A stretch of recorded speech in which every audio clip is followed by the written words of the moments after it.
ছোট, বলি তোর এই বাড়িতে ভালো লাগছে তো? কোনো অসুবিধা হয়নি তোরে? না না, আমার কোনো অসুবিধা হয়নি, আমার তো বেশ ভালো লাগছে। আর শোন, তুই সবে এই বাড়িতে বিয়ে করে এসেছিস, তা তোর কোনো অসুবিধা হলে কিন্তু তুই আমাকে জানাস, কেমন? মনে আবার কোনো দ্বিধা রাখবি না। হ্যাঁ দিদি, নিশ্চয়ই জানাবো। তোমাকে বলবো না তো আর কাকে বলবো বলো? এই শোন না, আমি যখন বিয়ে করে এই বাড়িতে এসেছিলাম তখন শাশুড়ি মা আমাকে খেয়াল রাখতেন। এখন তো উনি নেই, তবে আমি তো আছি। তুই আমার সাথে সাথে থাকবি, কাজ শিখে নিবি আমার থেকে। তারপর আমরা দুই জায়ে মিলে চুটিয়ে সংসার করব, কি বলিস? তাই?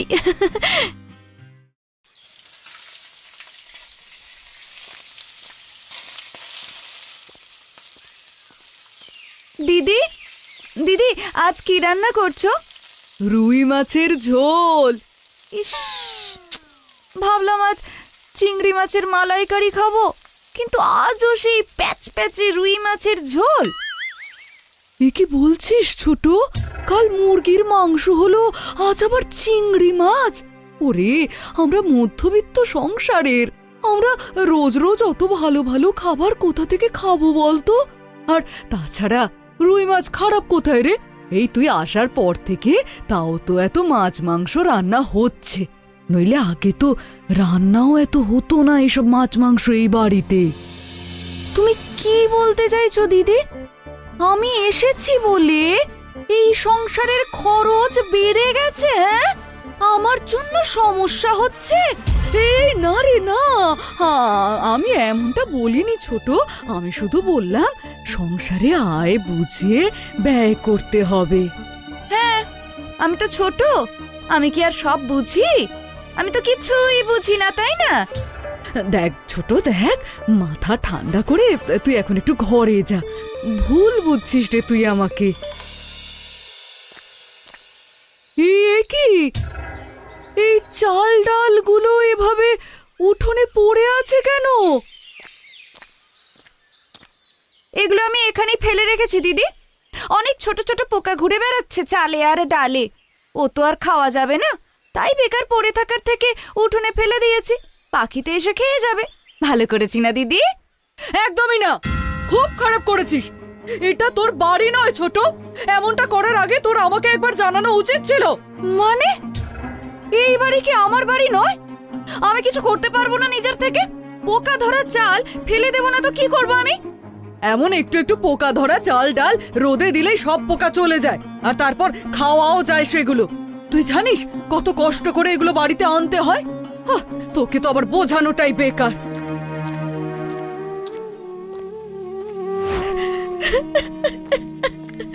আমাকে আমাকে এভাবে অপমান করলো দিদি, এত বাজে বাজে কথা বললো আমাকে। এর আগে আমাকে এরকম কথা কেউ শোনায়নি।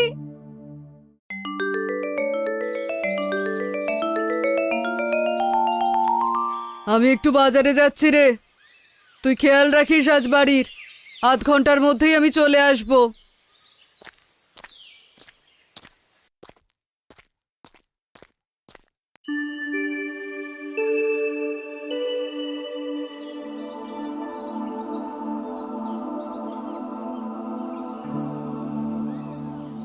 কোথায় গেল?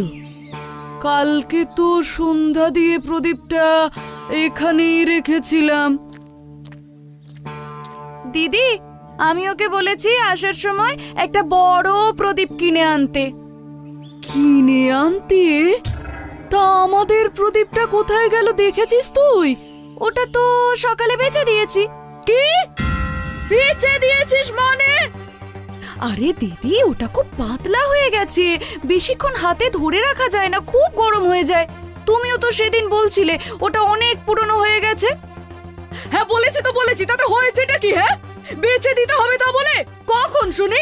কখন আর কার কাছে বেচলি তুই? আরে আরে, রেগে যাচ্ছ কেন? ওই সকালে সকালে তুমি যখন বাজারে গেলে তখনই একটা ভাঙা চোরাওয়ালা এসেছিল, তার কাছে বেচে দিয়েছি। এই এই এই নাও, 20 টাকা পেয়েছি, তুমি রেখে দাও। ওই প্রদীপটা শাশুড়ি মা ব্যবহার করতেন। পুরনো হলে কি সব কিছু বিক্রি করে দিতে হবে? আর এমন কাজ করার আগে তোর কাউকে জিজ্ঞেস করার প্রয়োজন বলে মনে হলো না? না দিদি, বাড়িটা আমারও, সবকিছু আমি না জিজ্ঞেস করে করতে পারবো না। তবে হ্যাঁ, মানছি এটা হয়তো জিজ্ঞেস করা উচিত ছিল আমার। না না না শিমুল, তোকে নিয়ে আমি পারবো না। তুই কোনো কিছুর মূল্য বুঝিস না, না মানুষের না জিনিসের। আমি কিছু ভালো করলেও তোমার সমস্যাই হয় তাতে দিদি। তোমার সাথে এ বাড়িতে থাকলে আমাকে রাত দিন শুধু অপমানিতই হতে হবে। দূর, আমি থাকবো না, আমি আর থাকবো না এ বাড়িতে।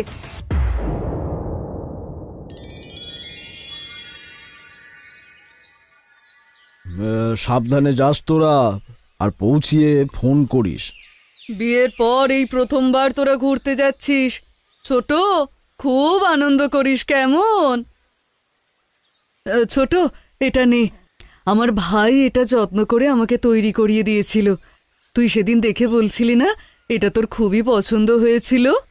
হ্যাঁ। দাঁড়া দাঁড়া দাঁড়া, এটা আমি তোর চুলে লাগিয়ে দিই।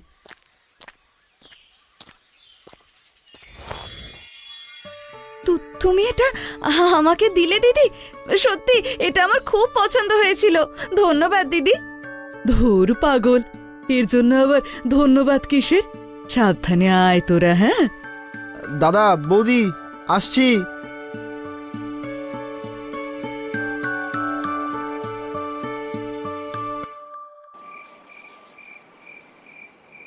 কি গো, তোমার সাজা হলো?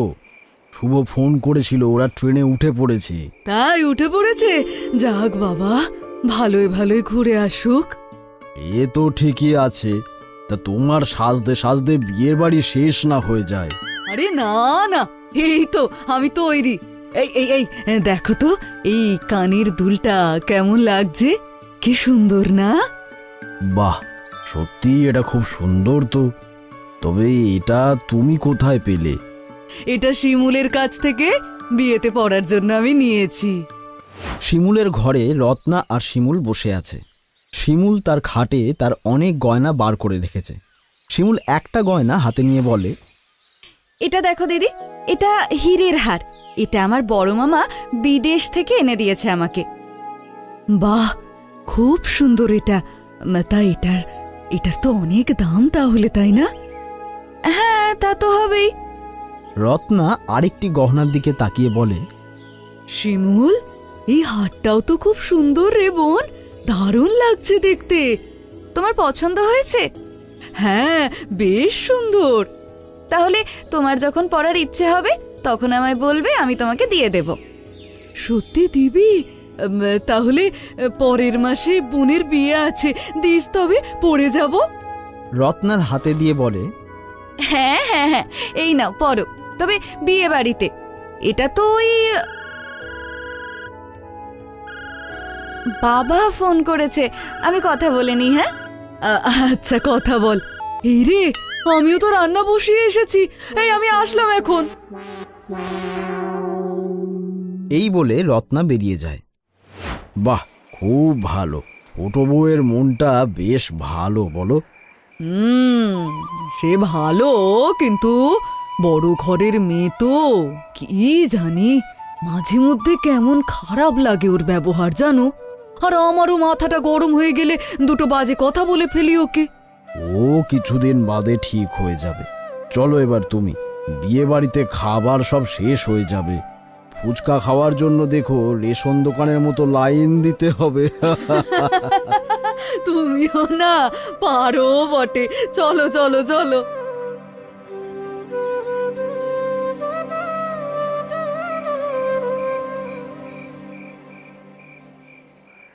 বিয়ে বাড়িতে খাওয়াটা কিন্তু দারুণ হয়েছে, বলো?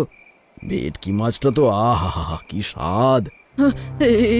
কি কানের কানের কোথায় গেল? কোথায় আবার যাবে? ভালো করে খুঁজে দেখো, এইখানেই আছে। না গো, কোথাও নেই। একটা আছে কানে, আরেকটা কোথাও নেই। মনে হয় বিয়ে বাড়িতে কোথাও হারিয়ে গেছে। এবার এবার কি হবে গো? ছোটর অত দামি নতুন গয়না আমি হারিয়ে ফেললাম। ও ফিরে এলো, ওকে আমি কি বলবো? রত্না কাঁদতে থাকে। আহা, এত কেঁদো না। আমি তো জানি তুমি গোছানো মেয়ে, ভুল করেই হয়ে গিয়েছে আর কি। নতুন বউয়ের নতুন গয়না গো, আর আমি সেটা হারিয়ে ফেললাম। ছি ছি ছি ছি, আমার উচিতই হয়নি ওটা পড়ে যাওয়া। আহা, দেখছি কি ব্যবস্থা করা যায়। কানেরটা দাও দেখি আমাকে। এখন আর না কেঁদে শান্ত হও, আমি বিয়ে বাড়িতে একবার ফোন করি। এরপর আবির বিয়ে বাড়িতে ফোন করে খোঁজ নেয়। তখন বিয়ে বাড়িতে লোকজন সবাই চলে গেছে। এদিক ওদিক দেখে কাউকে দেখতে পায় না। বিয়ে বাড়িতে অত লোকের আনাগোনা, এইসব জিনিস হারিয়ে গেলে আর পাওয়া যায়?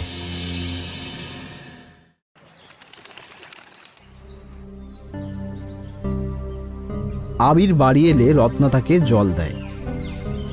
গহনার দোকানে গিয়েছিলাম, বুঝলে রত্না। শ্যাকরা বলল এই কানেরটা সোনার নয়, গোল্ড প্লেটেড। হ্যাঁ, তুমি কি বলছো গো? এটা সোনার নয়? যাক, বাঁচা গেল। তুমি তাহলে ওই কানেরটা দেখিয়ে একটা নতুন কানের সেট নিয়ে এসেছো তো? না গো, কোনো দোকানে পেলাম না ওই ডিজাইনের কানেরটা। বলছে ওই ডিজাইন এখানে পাওয়া যায় না। সে কি গো, তাহলে তো ছোট খুব রাগ করবে। আহা, এতে রাগ করার কি আছে? হারাতেই পারে, এতে এমন কি হবে? সে না হয় আমি কানের দাম দিয়ে দেব। আরে বাবা, সেটা বড় কথা নয়। আমি ছোটকে কথায় কথায় জ্ঞান দিই। এখন আমি যদি এত বড় একটা ভুল করি, তাহলে ও তো আমাকে আর ছেড়ে কথা বলবে না, তাই না? তাহলে কি করবে? দেখো, তুমি যা ভালো বোঝো তাই করো। এই শোনো না, আমি বলি কি, বোনের জন্য যে আংটিটা করেছি না, সেটা ছোটকে দিয়ে দিই। ও তাহলে কিছু বলতে পারবে না। বোনের বিয়ে তো এখনো বাকি আছে। তুমি কি বলছো? ভেবে বলছো তো? ইমিটেশন কানের বদলে সোনার আংটি দেবে? হ্যাঁ হ্যাঁ হ্যাঁ, দেবো দেবো দেবো। ও তুমি বুঝবে না, সংসার বাঁচাতে গেলে অনেক কিছু করতে হয়। ছোটকে আমি খুব ভালো করে চিনি। এই সূত্রটা ধরেই সংসারটা ভেঙে যাক, আমি সেটা চাই না। এই কানের জন্য সংসার ভেঙে যাবে তোমায় কে বললো? দেখো, ছোটকে আমি যতই সত্যি কথা বলি না কেন, সে আমাকে ভুলই বুঝবে। যদি আমি তাকে ইমিটেশনের আরও দামি জিনিসও দিই, তাও সে আমাকে ভুল বুঝবে। কারণ সে ভাববে যেহেতু এই কানেরটা আমার পছন্দ, তাই আমি মিথ্যে কথা বলে সেটা আমার কাছে রেখে দিয়েছি। সে তোমার সংসার, তুমি সামলাও, আমার তাতে কিছু বলার নেই। তুমি তো জানো মাসের ইএমআই দিয়ে হাতে আর তেমন টাকা থাকে না। তোমার বোনকে একটা সোনার জিনিস না দিতে পারলে একটা কেমন দেখায়। তাই আরও একটা আংটি করতে অনেক চাপ পড়ে যাবে। দেখো, শিমুলও আমার ছোট বোনের মতো। ওর মামা ওকে দিয়েছে এই কানেরটা।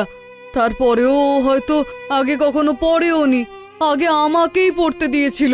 আর আমি ওকে কষ্ট দিতে পারবো না গো। আমার বোনের বিয়ের তো এখনো বেশ কিছুদিন দেরি আছে, বলো। হ্যাঁ, একটা ব্যবস্থা ততক্ষণে ঠিক হয়ে যাবে। এই কথা শুনে আবিরের চোখে জল আসে। এক সপ্তাহ বাদে শিমুল আর শুভ ফিরে আসে। কেমন আছো তোমরা সবাই? আমরা ভালো আছি, তোরা কেমন ঘুরলি বল? খুব ভালো দাদা, কোনো অসুবিধা হয়নি। তা শিমুল, তোর মুখটা অমন শুকিয়ে গেছে কেন? কিছু হয়েছে কি? না না, ট্রাভেল করে ক্লান্ত হয়ে গেছি। ছোট, আমি একটা ভুল করে ফেলেছি। কি ভুল দিদি? আর সেই জন্য এই আংটিটা তোর দাদা কিনে এনেছে। তুই এটা নে, আর আমাকে ক্ষমা করে দিস। দিদি, ওই কানেরের জন্য এই সোনার আংটি কিনে এনেছো? ওটা তো সোনার ছিলই না। ওটা দেখতে অনেকটাই সোনার মতো ছিল, তবে ওটা নকল। আর তুমি তার জন্য এটা জানি ছোট, কানেরটা সোনার ছিল না। আমরা যখন সোনার দোকানে কানেরটা দেখাই, ওই যেটা হারিয়ে গেছে সেটা করার জন্য, তখন শ্যাকরা আমাদের বলল যে এটা সোনার নয়। তখন অনেক দোকানে খুঁজেছিলাম জানিস, কিন্তু এই একই ডিজাইনের কানের না পেয়ে তাই নতুন ইমিটেশন জিনিস আর নিলাম না। এই সোনার আংটিটা নিলাম, আর এটা এখন তোকে দিলাম। ও তোমাকে ওর বোনের বিয়ের জন্য করে রাখা আংটিটা তোমায় উপহার হিসাবে দিয়েছে, যাতে তুমি ওকে ভুল না বোঝো, যাতে এই সংসারটা না ভাঙে। দিদি, তুমি সব জেনেও আমার জন্য এই সোনার আংটিটা কিনে এনেছো? দিদি দিদি, এই গয়না তুমি তোমার বোনকেই দিও। তোমার সাথে টুকটাক ঝগড়ার পর আমি ঠিক করে নিয়েছিলাম যে ঘুরে বাড়ি আসার পর আমরা এ বাড়ি ছেড়ে চলে যাব, থাকবো না এখানে। তবে আমি ভুলছিলাম দিদি, এই বাড়ি ছেড়ে চলে গেলে আমি তোমাকে হারিয়ে ফেলবো, আমার দিদিকে আমি হারিয়ে ফেলবো, যা আমি আর কোথাও পাবো না। এই এই শোনো, এ বাড়ি আর দিদিকে ছেড়ে আমি কোথাও যাব না গো, কোথাও না। বৌদি, এইটা তুমি তোমার বোনকেই দিও।